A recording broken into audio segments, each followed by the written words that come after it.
दोस्तों, अगर आपकी ड्यूटी जनगणना 2027 में एज ए प्रगणक आई है, एज ए सुपरवाइजर आई है, तो इस वीडियो में मैं आपको बताऊंगा कि एचएलओ ऐप के माध्यम से आपको किस प्रकार पूरी जनगणना को कंप्लीट करना है। ये वीडियो अगर आपने कंप्लीट पूरी देख ली तो पूरी जनगणना के दौरान कोई प्रॉब्लम आपको नहीं आने वाली। प्रत्येक बिंदु में स्टेप बाय स्टेप आपको बताऊंगा कि किस प्रकार आपको मकान ऐड करने हैं, किस प्रकार डाटा कलेक्ट करना है, किस प्रकार डाटा सिंक करना है। कोई गलती आपसे हो जाती है तो उसको एडिट किस प्रकार करना है। तो वीडियो को कंप्लीट आपको पूरा देखना है दोस्तों, क्योंकि एक भी गलती यदि आप कर देते हैं तो पूरा डेटा आपका गलत हो सकता है, क्योंकि पूरी तरह से डिजिटल जनगणना यहाँ पर हो रही है। ऑफलाइन का कोई कॉन्सेप्ट यहाँ पर नहीं है। इससे पहले दोस्तों, चैनल पर आप नए हैं तो पहले चैनल को सब्सक्राइब करके बेल आइकन को प्रेस कर दीजिए, ताकि इस प्रकार के लेटेस्ट अपडेट आपके मोबाइल तक पहुंच सके। वीडियो को स्टार्ट करते हैं। तो सबसे पहले तो आपको अपने मोबाइल में प्ले स्टोर को ओपन करना है। प्ले स्टोर ओपन करने के बाद आपको सेंसस 2027 हाउस लिस्ट ये वाला ऐप सर्च करना है। एचएलओ ऐप लिखकर भी आप सर्च करेंगे तो भी आ जाएगा। इस ऐप का इंटरफेस आप देख लीजिए, इस प्रकार का ये ऐप रहने वाला है। तो आपको इसको इंस्टॉल कर लेना है। इंस्टॉल करने से पहले आपको ये ध्यान रखना है कि आपका मोबाइल 4 GB रैम वाला हो और 8 GB आपका स्टोरेज होना यहाँ पर अनिवार्य है। 4 GB रैम और 8 GB स्टोरेज आपका नहीं है तो ये ऐप आपके मोबाइल में स्टोर नहीं होगा। तो आपके पास ऐसा मोबाइल होना जरूरी है जिसकी 4 GB रैम हो और 8 GB स्टोरेज अवेलेबल हो। देखिए दोस्तों, ऐप को इंस्टॉल करने के बाद कुछ इस प्रकार का इंटरफेस ऐप का आपके सामने शो होगा। यहाँ पर यूजर आईडी आपको दर्ज करनी होगी। ये यूजर आईडी आपको प्रशिक्षण और ट्रेनिंग के दौरान आपके चार्ज अधिकारी उपलब्ध करवा देंगे, या मैसेज से यूजर आईडी और पासवर्ड आपको प्राप्त होंगे, तो वो आपको यहाँ पर दर्ज करने हैं। देन कैप्चा जो यहाँ पर दिया गया है वो कैप्चा आपको दर्ज करना है। उसके बाद लॉगिन बटन पर आपको क्लिक करना है। उसके बाद जो पासवर्ड प्राप्त हुआ है वो पासवर्ड आपको यहाँ पर दर्ज करना होगा। देन सबमिट बटन पर आपको क्लिक करना है। सबमिट करने के बाद दोस्तों, यहाँ पर 4 डिजिट का एक पिन आपको सेट करना होगा। आपकी सुविधा अनुसार 1 2 3 4 या कोई भी पिन आप सेट कर सकते हैं। देन आपको नेक्स्ट यहाँ से कर देना है। अब उसके बाद देखिए दोस्तों, यहाँ पर से आपको पहले लैंग्वेज सेलेक्ट करनी होगी।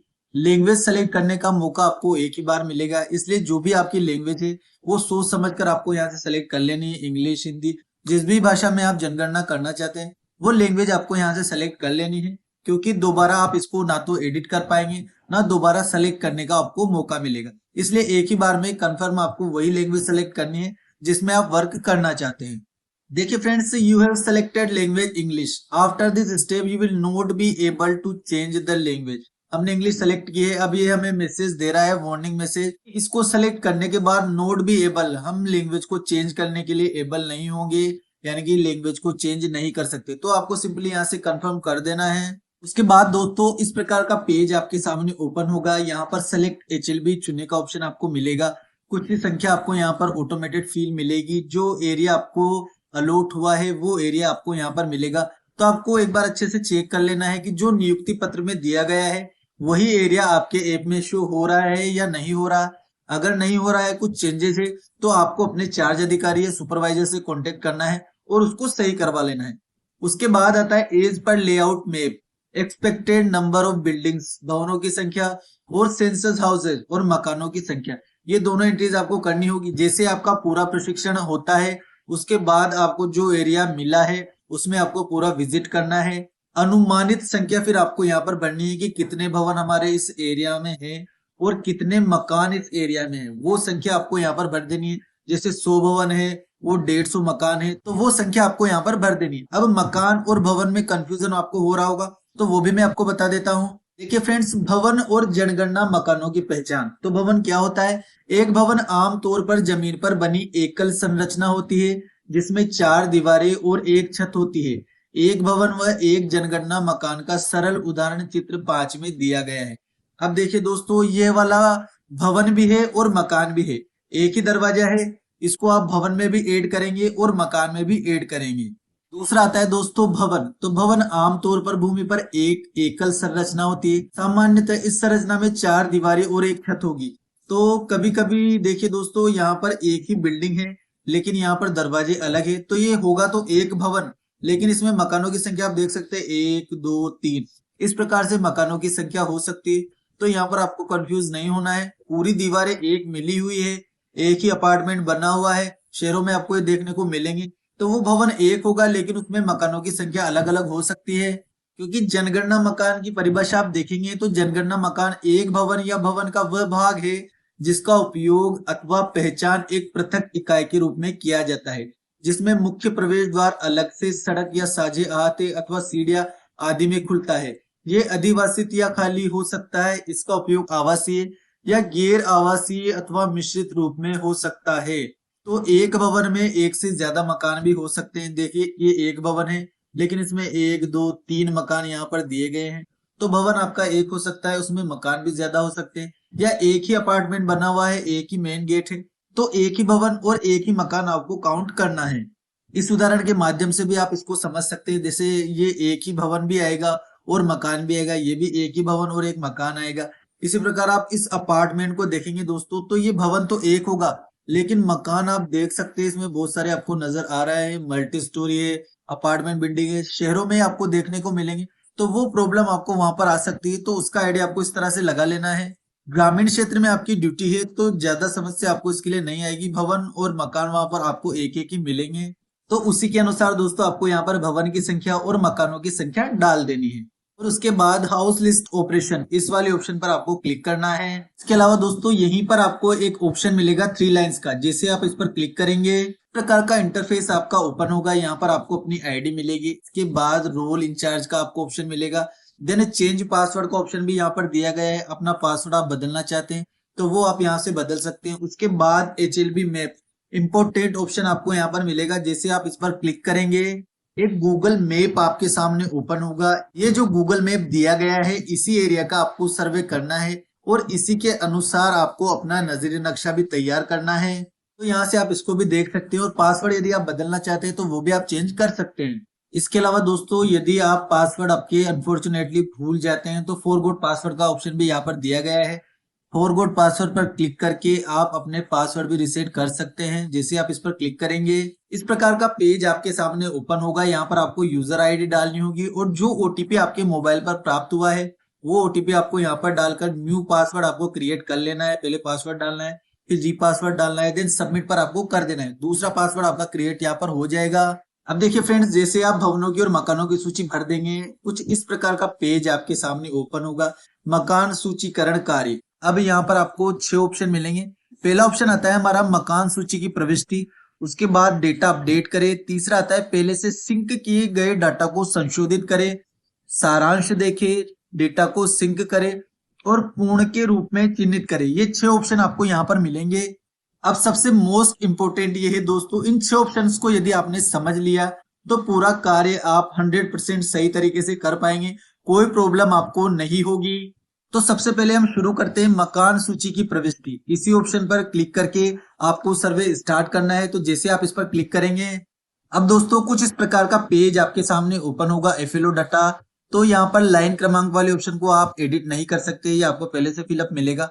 दूसरा आता है भवन नंबर, नगरपालिका या स्थानीय प्राधिकरण जनसंख्या, भवन नंबर दर्ज करे या चुने। अब पहले से नगरपालिका ने, नगर परिषद ने अगर वहां पर नंबर, मकान नंबर दे रखे हैं तो वो नंबर आप भर सकते हैं। अगर मकान नंबर अलॉट नहीं हो रखे हैं तो आपको सर्वे के दौरान मकान नंबर अलॉट करने होंगे कि इस मकान को मैं जैसे मकान नंबर 1 देता हूं या 2 देता हूं या 3 देता हूं, तो वो भवन नंबर आपको यहाँ पर दर्ज करना होगा। उसके बाद यदि भवन नंबर समान है तो दोहराए बटन को दबाए, ये ऑप्शन दिया गया है। जब पहली बार आप सर्वे करेंगे तो ये वाला ऑप्शन आपको इनएक्टिव मिलेगा, लेकिन जब एक मकान का सर्वे आप कंप्लीट कर चुके होंगे तब ये वाला ऑप्शन आपको एक्टिव मिलेगा। वो कैसे मिलेगा आपको, जैसे जनगणना मकान नंबर आपने यहाँ पर फिलअप कर दिया 001, इस प्रकार से आपको मकान नंबर फिलअप करना होगा 002, 003, 004, तो 4 डिजिट में आपको नंबर देने हैं। जैसे अब भवन नंबर 1 में आपने सर्वे किया, अब उस भवन में 4 मकान हैं, तो भवन नंबर आपको दोहराए वाले बटन पर क्लिक करके वापस से वही भवन नंबर दे देना है। फिर उसके बाद दूसरा ले लेना है 002 वाला, उस मकान का सर्वे करना है। फिर 003 वाला ले लेना है, उस मकान का सर्वे करना है। लेकिन दोहराए बटन पर क्लिक करके भवन नंबर आपको वापस से एक ही देना होगा। एक भवन के अंदर 4 मकान यदि है, 3 मकान यदि है, 2 मकान यदि है, तो ऐसी स्थिति में दोहराए वाला बटन आपका काम आएगा। उसी की सहायता से आपको भवन नंबर अलॉट करना है। और 001, 002, 003 इस प्रकार से 4 डिजिट में आपको जनगणना मकान नंबर अलॉट करने, इस बात का आपको ध्यान रखना है।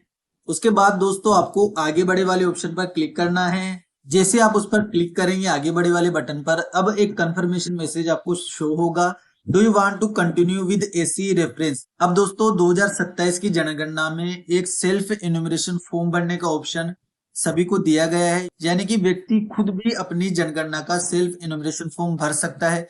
अब आपको जनगणना करने जाओ तब उससे पूछ लेना है कि आपने स्वगणना प्रपत्र यानी कि सेल्फ इन्यूमरेशन फॉर्म तो नहीं भरा है। यदि भरा है तो आपको यस पर चुनाव करना है। जैसे आप यस पर क्लिक करेंगे इस प्रकार का पेज आपके सामने ओपन हो जाएगा। अब आपसे यहाँ पर रेफरेंस नंबर मांगेगा, क्योंकि जब स्वगणना प्रपत्र सेल्फ इन्यूमरेशन फॉर्म को भरा जाता है तो एक रेफरेंस नंबर उनको इश्यू होता है। तो वो रेफरेंस नंबर दोस्तों आपको यहाँ पर दर्ज करने हैं। देन सबमिट बटन पर आपको क्लिक करना है। इस प्रकार का पेज आपके सामने ओपन होगा। अब यहाँ पर जो डिटेल्स उसने भरी है वो सारी डिटेल्स आपको यहाँ पर शो होगी। अब आपको लगता है कि जो सारी डिटेल्स उसने भरी है वो दोस्तों सही है, देन आपको कंफर्म बटन पर क्लिक करके उसको कंफर्म कर देना है। वो लगता है कि कुछ मिस्टेक यहाँ पर उससे हो गई है, देन एडिट का बटन यहाँ पर दिया गया है, इस पर क्लिक करके आप उस डिटेल को एडिट भी कर सकते हैं। अब हम बात करते हैं जिस मकान का हम जनगणना में सर्वे कर रहे हैं उसने सेल्फ नहीं भरी है, क्योंकि ग्रामीण क्षेत्र में आप देखेंगे तो आपको ही पूरी जनगणना करनी पड़ेगी। तो नो वाले ऑप्शन पर आपको क्लिक करना है। शहर में तो फिर भी लोग सेल्फ इन्यूमरेशन फॉर्म भर देंगे, लेकिन ग्रामीण क्षेत्र में इनको कोई नहीं भरने वाला। अब दोस्तों हमारा यहाँ पर HLO डाटा यानी कि हमारे जो 34 सवाल किए जाने हैं जनगणना के अंतर्गत उनकी लिस्ट आपके सामने शुरू हो चुकी है। अब यहाँ से आपको जनगणना स्टार्ट करनी है। जो सवाल पूछे जाएंगे उनका बहुत ही ध्यान पूर्वक आपको सिलेक्शन करना है। पहला प्रश्न हमारा यहाँ पर आता है, जनगणना मकान के फर्श में प्रयुक्त प्रमुख सामग्री। ऑप्शन यहाँ पर दिए गए हैं, मिट्टी है, लकड़ी, बांस, पक्की, पत्थर, सीमेंट, मोजेक फर्श की टाइल, अन्य कुछ। तो अब आपको यहाँ पर देखना है कि फर्श किस चीज का बना हुआ है। पूरा मकान को देखकर आपको आइडिया लगा लेना है। उसी के बाद आपको सेलेक्ट करने हैं। जैसे टाइल से लगी हुई है तो देन आपको टाइल से सेलेक्ट कर लेना है। सीमेंटेड मकान है तो आपको सीमेंट ही यहाँ पर सेलेक्ट करना है। उसके बाद अगला जो ऑप्शन दिया गया है इस पर आपको क्लिक कर देना है। उसके बाद अगला सवाल आता है, जनगणना मकान की दीवार में प्रयुक्त प्रमुख सामग्री क्या है। अब देखिए दोस्तों, घास फूस, प्लास्टिक, पॉलीथीन, मिट्टी है, कच्ची ईंट है, लकड़ी है, पत्थर मसाला गारा के साथ, जीआई धातु, पक्की ईंट, कंक्रीट, अन्य कोई। तो अब यहाँ पर देखिए दोस्तों, पक्की ईंटों से मकान बना है। पक्की ईंट आपको यहाँ पर सिलेक्ट करना है। मिट्टी या कच्ची ईंट से बना हुआ है, देन आपको ये सेलेक्ट कर लेना है। और घास फूस और बांस बल्ली के घर तो मुझे लगता नहीं है कि मिलेंगे। और पत्थर मसालों से बना हुआ है तो ये सेलेक्ट करना है। तो घर का आकार और प्रकार देख के आपको ये सेलेक्ट करना है, कंक्रीट अन्य कोई। तो अब यहाँ पर देखिए दोस्तों, पक्की ईंटों से मकान बना है। पक्की ईंट आपको यहाँ पर सेलेक्ट करना है। मिट्टी या कच्ची ईंट से बना हुआ है, देन आपको ये सेलेक्ट कर लेना है। और घास फूस और बांस बल्ली के घर तो मुझे लगता नहीं है कि मिलेंगे। और पत्थर मसालों से बना हुआ है तो ये सेलेक्ट करना है। तो घर का आकार और प्रकार देख के आपको ये सेलेक्ट करना है। कंक्रीट से बना हुआ है, देन आपको ये सेलेक्ट कर लेना है। तो मकान को आप देखेंगे प्रैक्टिकल रूप से तब आपको पता चल जाएगा कि किस चीज से वो मकान बना हुआ है। उसके बाद अगले प्रश्न पर आपको क्लिक कर देना है। देखिए दोस्तों, दीवारों में प्रयुक्त प्रमुख सामग्री भी आप यहाँ से देख सकते हो। इस प्रकार की घास फूस की छत होती है, पत्थर मसाला गारा के साथ बनी हुई इस प्रकार की होती है, जीआई धातु की ये है। इसके बाद प्लास्टिक पॉलिथीन से पैक दीवार आपको इस प्रकार की मिलेगी। कच्ची ईंट है, लकड़ी की है, मसाला गारा और पत्थर की है। तो इससे आप आइडिया लगा सकते हैं। इन फोटोज को आप देख लीजिए, इसका स्क्रीनशॉट आप ले लीजिए। तो जब जनगणना करने आप जाओ तो इन फोटोज से मिलान करके आप आइडिया लगा सकते हैं कि किस प्रकार की दीवार है और कौन से ऑप्शन का हमें चुनाव करना है। इसके बाद अगला प्रश्न हमारा आ जाता है यहाँ पर, जनगणना मकान की छत में प्रयुक्त सामग्री। अब इसके लिए भी आपको ऑप्शन में दे देता हूँ किस प्रकार आपको सिलेक्ट करना है। देखिए दोस्तों, छत में प्रयुक्त प्रमुख सामग्री, अब आप यहाँ से देख सकते हैं इस प्रकार की छत है तो घास फूस वाले ऑप्शन का चुनाव करना है। प्लास्टिक पॉलिथीन से ढकी हुई छत है या मिट्टी कच्ची ईंट से है, लकड़ी की बनी हुई है, पत्थर से बनी हुई है, टिन शेड डले हुए हैं, कंक्रीट की आरसीसी वाली बनी हुई है, पक्की ईंट या पत्थरों से बनी हुई है। इसके अलावा जीआई धातु या चादरें ढकी हुई है, पत्थर या गारा मसाला की। तो इस फोटो की सहायता से आप आइडिया लगा सकते हैं। उसके बाद आपको यहाँ पर उस ऑप्शन का सेलेक्ट करना है, जैसे कंक्रीट या आरसीसी की है, पत्थर की है, पक्की ईंट की है, तो उस ऑप्शन का आपको चुनाव करना है। देन अगला वाला ऑप्शन जो दिया गया है उस पर आपको क्लिक करना है।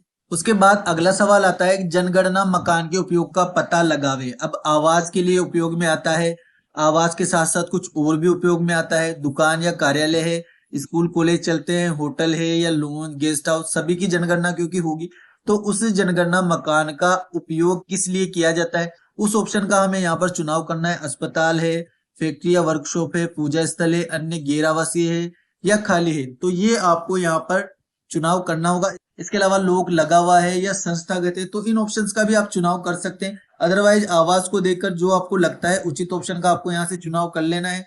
देन नेक्स्ट वाले ऑप्शन पर आपको क्लिक करना है। के बाद आता है जनगणना मकान की स्थिति कैसी है, अच्छी है, रहने योग्य है या जीर्ण शीर्ण हो रखा है, वो स्थिति आपको यहाँ से भरनी है। उसके बाद नेक्स्ट आपको करना है। उसके बाद अगला आता है दोस्तों परिवार के मुखिया से संबंधित विवरण। तो परिवार क्रमांक तो यहाँ पर आपको ऑटोमेटिक भरा हुआ मिलेगा। जैसे आप इस मकान को पूरा कर लेंगे तो यहाँ पर 002 आ जाएगा, 003, तो ये कंटिन्यू चलता रहेगा, इसमें आपको एडिट नहीं करना है। इसके बाद आता है इस परिवार में सामान्यतः रहने वाले व्यक्तियों की कुल संख्या। तो यहाँ पर आपको जितने भी व्यक्ति रहते हैं, चाहे वो 1 महीने का हो, चाहे वो 75 साल का हो, जितने भी व्यक्ति उस मकान में निवास करते हैं, सबकी संख्या आपको यहाँ पर भर देनी है। छोटे से लेकर बड़े तक सबकी संख्या काउंट करके आपको यहाँ पर भर देनी है। 4, 5, 6, 7 जितने भी रहते हैं वो संख्या आपको यहाँ पर भर देनी। उसके बाद परिवार के मुखिया का नाम आपको यहाँ पर दर्ज करना है। जो भी सबसे वृद्ध व्यक्ति वहां पर मुखिया है उसका नाम आपको यहाँ पर दर्ज करना है। देन अगले वाले ऑप्शन पर आपको क्लिक करना है। उसके बाद दोस्तों आता है परिवार के मुखिया से संबंधित विवरण। अब ये जानकारी आपको परिवार के मुखिया की बननी है। सबसे पहले आपको मुखिया का लिंक सेलेक्ट करना होगा। उसके बाद यदि अनुसूचित जाति या अनुसूचित जनजाति से है तो वो आपको यहाँ से सेलेक्ट करना है। उसके बाद अगला बटन पर आपको क्लिक करना है। के बाद आता है दोस्तों इस मकान के स्वामित्व की स्थिति। ये मकान अपना है, किराए का परंतु अपना अन्यत्र मकान है, किराए का एवं अपना कोई मकान नहीं, अन्य कोई। तो ये जानकारी आपको यहाँ पर भरनी होगी। यदि अपना स्वयं का मकान है तो इस वाले ऑप्शन का चुनाव करना है। यहाँ पर किराए से रहते हैं लेकिन दूसरी जगह अपना खुद का मकान है तो इस ऑप्शन का आप चुनाव कर सकते हैं। किराए से रहते हैं और कहीं भी मकान नहीं है, देन इस वाले ऑप्शन का आपको चुनाव करना है। अब रहने के लिए उपलब्ध कमरों की संख्या है। इस परिवार में रहने के लिए उपलब्ध कमरों की संख्या आपको यहाँ पर दर्ज करनी है। इस परिवार में रहने वाले विवाहित दंपतियों की संख्या 1, 2, 3 यहाँ पर दर्ज करनी होगी। कितने दंपति रहते हैं, 1 दंपति है, 2 दंपति है, 3 दंपति है, उन जोड़ों की संख्या आपको यहाँ पर दर्ज करनी है। जैसे 4 है, 2 है, 3 है, तो वो आपको यहाँ पर दर्ज करनी होगी। और रहने वाले कमरे कितने हैं वो आपको यहाँ पर दर्ज करने हैं। उसके बाद आता है दोस्तों परिवार को उपलब्ध सुविधाएं। पेयजल का मुख्य स्रोत क्या है, नल का पानी उपचारित स्रोत में है, नल का पानी अनुपचारित स्रोत से, कुआं, हेडपंप, ट्यूबवेल, झरना, नदी, नहर, टैंक, तालाब, झील, सीलबंद पैकेट बोतल का पानी, अन्य स्रोत। जो भी पानी की सुविधा वहां पर है, किस प्रकार से पानी प्राप्त होता है उसका चुनाव आपको यहाँ पर करना है। देन नेक्स्ट करना है। के बाद अगला आता है कि परिवार को उपलब्ध सुविधाएं में पेयजल का स्रोत कहाँ है, परिसर के अंदर है या परिसर के निकट है या थोड़ा दूर है, इसका आपको चुनाव करना है। देन नेक्स्ट आपको करना है। उसके बाद आता है प्रकाश का मुख्य स्रोत क्या है, बिजली है, मिट्टी का तेल है, सौर ऊर्जा, अन्य तेल, अन्य प्रकाश रहित। अब यहाँ पर बिजली यदि प्राप्त है, घर में लाइट आती है तो बिजली को आपको चुनाव करना है। सोलर प्लांट लगा रखा है, सोलर ऊर्जा से घर चलता है तो आपको यहाँ पर क्लिक करना है। बिजली नहीं है, मिट्टी के तेल से दिया जलाते हैं या प्रकाश रहित है, तो वो ऑप्शन यहाँ से आप सेलेक्ट कर सकते हैं, अन्यथा आपको अगला यहाँ पर करना है। उसके बाद आती है दोस्तों शौचालय की सुलभता। केवल परिवार के लिए है, अन्य परिवार के साथ साझे में है, सार्वजनिक शौचालय है या खुले में शौच करने जाते हैं, वो ऑप्शन आपको यहाँ पर चयन करना है। तो अब दोस्तों एक भवन में एक ही शौचालय है, अन्य परिवार के साथ साझे में आ जाएगा। केवल परिवार के लिए है, सभी मकानों में अलग अलग बना हुआ है तो केवल परिवार के लिए एक है। और सार्वजनिक रूप से शौचालय बना हुआ है तभी आपको इसका चुनाव करना है। परिवार के लिए एक का कर लेना है, परिवार के साथ साझा है तो आपको इस ऑप्शन का चुनाव करना है। देन अगला आपको यहाँ पर चुन लेना है। अब शौचालय के प्रकार यहाँ पर आ जाते हैं, किस प्रकार का शौचालय है, पाइप सीवर पद्धति है, सेप्टिक टैंक है या अन्य पद्धति है, गड्ढा करवा रखा है। अब ये वहां पर आपको देखना होगा कि किस प्रकार के शौचालय की उनकी स्थिति है, तो आपको उनसे पूरा पूछना है। देन उसके बाद आपको इस ऑप्शन में से किस क्राइटेरिया में वो आ रहे हैं उसका चुनाव करना है। देन अगला वाला ऑप्शन का आपको चुनाव करना है।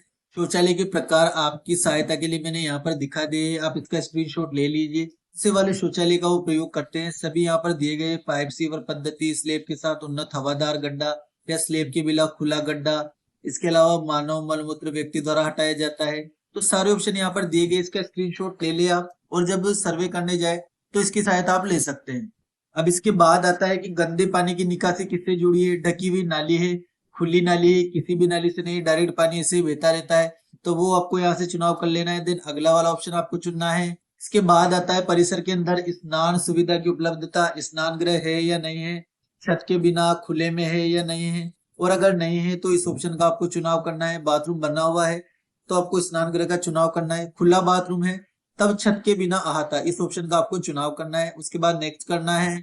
उसके बाद आता है रसोई घर और एलपीजी पीएनजी गैस कनेक्शन की उपलब्धता है।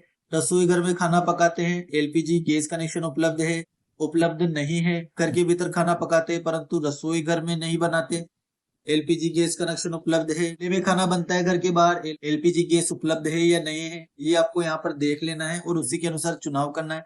देन अगला वाला ऑप्शन आपको चुनना है। उसके बाद आता है खाना पकाने के लिए ईंधन का कौन सा प्रयोग करते हैं, लकड़ी का करते हैं, फसल का अवशेष, उपला, मिट्टी का तेल, एलपीजी से बनाते हैं या बिजली के कुछ चूल्हा हीटर वगैरह है या इंडक्शन वगैरह है, सौर ऊर्जा से बनाते हैं, तो वो आपको वहां पर देख लेना है, उसके अनुसार चुनाव करना है। देन नेक्स्ट करना है। उसके बाद आता है रेडियो ट्रांजिस्टर घर में मौजूद है। इस प्रकार का रेडियो ट्रांजिस्टर परंपरागत रेडियो सेट आप देख लीजिए, इस प्रकार का उपलब्ध है तो आप परंपरागत रेडियो सेट है मोबाइल या स्मार्टफोन पर, अन्य किसी उपकरण पर या नहीं, इन चारों ऑप्शन में से आप चुनाव कर सकते हैं। के बाद आता है टेलीविजन घर में उपलब्ध है, दूरदर्शन है, अन्य डीटीएच सुविधा है, केबल कनेक्शन ले रखा है या नहीं है। के बाद इंटरनेट की सुविधा का ऑप्शन आ जाता है, लैपटॉप कंप्यूटर में है, मोबाइल स्मार्टफोन से नेट चलाते हैं या अन्य किसी उपकरण डिवाइस की सहायता से इंटरनेट चलाया जाता है, तो वो आपको चुनाव करना है। इसके अलावा नहीं है तो इस ऑप्शन का चुनाव कर सकते हैं। उसके बाद आता है लैपटॉप या कंप्यूटर मौजूद है घर में या नहीं है, तो वो आप यहाँ से पूछकर भर सकते हैं। बाद अगले वाले ऑप्शन पर आपको आना है। तीसवें नंबर का प्रश्न हमारा आता है टेलीफोन और मोबाइल से केवल लैंडलाइन है, लैंडलाइन आप देख सकते हैं इस प्रकार का पहले जो चलता था फोन, केवल स्मार्टफोन है, ये स्मार्टफोन दिया गया है और दोनों ही है तो इस ऑप्शन का चुनाव करना है, और नहीं है तो 5 नंबर का आपको चुनाव कर लेना है। देन नेक्स्ट आपको करना है। उसके बाद आता है साइकिल, स्कूटर, मोटरसाइकिल, मोपेड, इनमें से क्या है, साइकिल है, स्कूटर है, दोनों है या दोनों ही नहीं है। इसके बाद कार, जीप, वैन भी यदि है तो इस वाले ऑप्शन में से आपको उसको भी सेलेक्ट करना है। फिर उसके बाद अगले वाले ऑप्शन को चुनाव करना है। उसके बाद आता है परिवार द्वारा भोग किए जाने वाले मुख्य अनाज, क्या सबसे ज्यादा खाया जाता है, चावल, गेहूं, ज्वार, बाजरा, कौन से अनाज का उपयोग करते हैं वो आपको भरना है, नेक्स्ट करना है। अब उसके बाद दोस्तों अगला सवाल हमारा यहाँ पर नहीं आएगा, केवल मोबाइल नंबर पूछा जा रहा है। तो जिस घर की जनगणना आप कर रहे हैं वहां पर आपको किसी भी परिवार के सदस्य का एक्टिव मोबाइल नंबर यहाँ पर दर्ज करना है। जो मोबाइल नंबर चालू हो, परिवार के किसी भी सदस्य का आप दर्ज कर सकते हैं लेकिन मोबाइल नंबर चालू होना चाहिए। उसके बाद सबमिट बटन पर आपको क्लिक करना है। सारे सवाल 34 के 34 हमने कंप्लीट कर दिए हैं। उसके बाद सबमिट बटन पर क्लिक करना है क्योंकि इस परिवार की जनगणना पूरी हो चुकी है। जैसे आप सबमिट बटन पर क्लिक करेंगे जितने भी सवालों की जनगणना हमने की है, जो जो भी हमने सूचना भरी है वो आपको यहाँ पर शो होगी। लगता है आपको कि सारी सूचना सही है, देन पुष्टि करे पर क्लिक करके आपको इसको वेरीफाई कर देना है। लगता है कुछ गलती हुई है तो रद्द करे पर क्लिक करके आप इसको रद्द भी कर सकते हैं।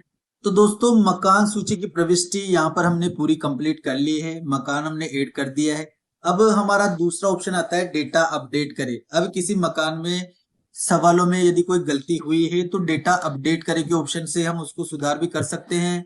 जैसे आप डेटा अपडेट करे वाले ऑप्शन पर क्लिक करेंगे मकानों की लिस्ट आपके सामने ओपन हो जाएगी। जिस भी मकान की किसी सवाल में आपसे गलती हुई है उस मकान को आपको यहाँ पर सिलेक्ट करना है। एडिट का ऑप्शन आप देख सकते हैं यहाँ पर दिया गया है, एडिट वाले ऑप्शन पर आपको क्लिक करना है। इसके बाद दोस्तों तीसरा ऑप्शन हमारा आता है पहले से सिंक किए डेटा को संशोधित करें। तो जैसे आप इस पर क्लिक करेंगे मकानों की लिस्ट आपके सामने ओपन हो जाएगी। अब यहाँ पर किसी मकान का डेटा आपने सिंक कर दिया है तो उसको भी आप एडिट वाले ऑप्शन से सही कर सकते हैं, यानी कि उसमें सुधार आप कर सकते हैं। इसके लिए आपको इस वाली पेंसिल पर क्लिक करना होगा। जैसे आप इस पर क्लिक करेंगे एक पॉपअप मैसेज आपको शो होगा कि गलती किस प्रकार हुई है, क्या रीजन रहा है।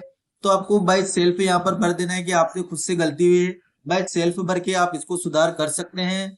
इसके बाद अगला ऑप्शन आता है दोस्तों सारांश देखें। तो जितनी भी जनगणना आपने की है उसका सारा डेटा आप देख सकते हैं। जैसे आप इस पर क्लिक करेंगे इस प्रकार से पूरा डेटा आपके सामने शो हो जाएगा। कितने मकानों का आपने सर्वे किया है, कितना पूर्ण हुआ है, अपूर्ण कितना है, लोग आपने कितने किए, हटाए कितने, सारा डेटा आपको यहाँ पर शो हो जाएगा।